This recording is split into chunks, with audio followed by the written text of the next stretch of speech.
ഇപ്പോൾ SFIയുടെ സംസ്ഥാന secretary PS Sanjeev നമ്മളോടൊപ്പം ടെലിഫോണിൽ തത്സമയം. PS സഞ്ജീവ്, TG മോഹൻദാസിന് ജാമ്യം ഒരു ദിവസമെങ്കിൽ ഒരു ദിവസം നിയമത്തിന് എത്ര ബലമുണ്ട് എന്ന കാര്യം അദ്ദേഹത്തിന് ബോധ്യപ്പെട്ടു എങ്കിലും ഇതിൽ രണ്ടു കാര്യങ്ങളാണ് ഉണ്ടായിരിക്കുന്നത്. PS സഞ്ജീവ്, ഒന്ന്, അറസ്റ്റ് നടപടിക്രമങ്ങൾ പാലിച്ചില്ല. അത് കൃത്യമായി അഡ്വക്കേറ്റ് കൂടിയാണ് TG മോഹൻദാസ് വാദത്തിൽ ചൂണ്ടിക്കാണിച്ചു. നോട്ടീസ് നൽകാതെയാണ് അറസ്റ്റ്. സ്വാഭാവികമായി കോടതിയടക്കം പ്രോസിക്യൂഷനോട് ചോദിക്കുകയും ചെയ്തു, നിങ്ങൾ എന്തുകൊണ്ട് ഇത് പാലിച്ചില്ല എന്ന്. ജാമ്യത്തിനുള്ള ആദ്യ സാധ്യത അവിടെ തെളിയുന്നു.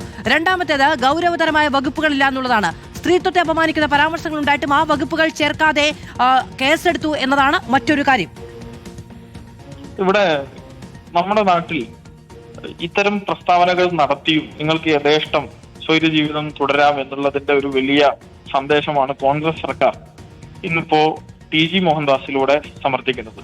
സ്ത്രീകളെ അപമാനിക്കാം, വിദ്വേഷ പ്രസംഗം നടത്താം, കലാപാഹ്വാനങ്ങൾ നടത്താം, ഇതൊക്കെ നടത്തിയാലും ഇവിടെ പ്രശ്നമില്ല എന്ന തരത്തിലാണ് കാര്യങ്ങൾ മാറിക്കൊണ്ടിരിക്കുന്നത്.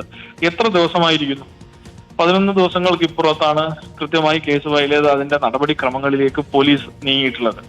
രാജ്യത്ത് തന്നെ നിലവാരത്തിൽ പ്രവർത്തിക്കുന്ന ഒരു പോലീസ് ഫോഴ്സ് അങ്ങനെ പ്രവർത്തിക്കാതിരിക്കണമെങ്കിൽ അതിന്റെ പിന്നിൽ സ്വാഭാവികമായിട്ടും രാഷ്ട്രീയ സമ്മർദ്ദം ഉണ്ടായിട്ടുണ്ടാകും. കേരളം ഭരിക്കുന്നത് ആരാണ്? ചോദിച്ചത് മുന്നേ ചോദിച്ചത് മറ്റൊരു വിഷയത്തിൽ ചോദിച്ചിരുന്നത് KC വേണുഗോപാലാണ്. അത് ആവർത്തിക്കേണ്ടി വരികയാണ്.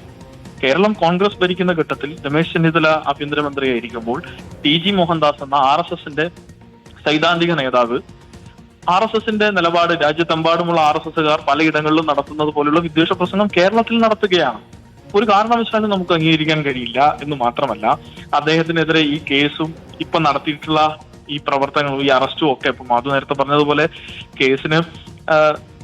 കേസിന് നിയമ സംവിധാനത്തിനും ഇത്ര ശക്തിയുണ്ട് എന്ന് തെളിയിക്കാൻ കഴിഞ്ഞു എന്ന് ഞാൻ വിശ്വസിക്കുന്നില്ല. കാരണം ഇതൊരു നാടകമായി തന്നെ ഇപ്പൊ വായിച്ചെടുക്കാൻ കഴിയുന്നതാണ്. ഒരു ദിവസം ഇത് പോലീസിനറിയാം ഈ കേസ് എത്രത്തോളം ദുർബലമാണ്.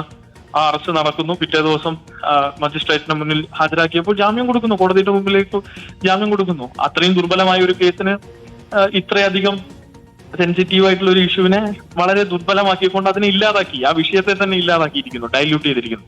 യഥാർത്ഥത്തിൽ ഇതുവഴി കേരളത്തിലെ ഏത് സംഘപരിവാറുകാരനും ഏത് മതവിദ്വേഷ പ്രചാരകനും നാളെ ഇത് തുടരാം എന്നുള്ളൊരു സന്ദേശം കൂടി ഈ ഗവൺമെന്റ് കൊടുത്തിരിക്കുകയാണ്.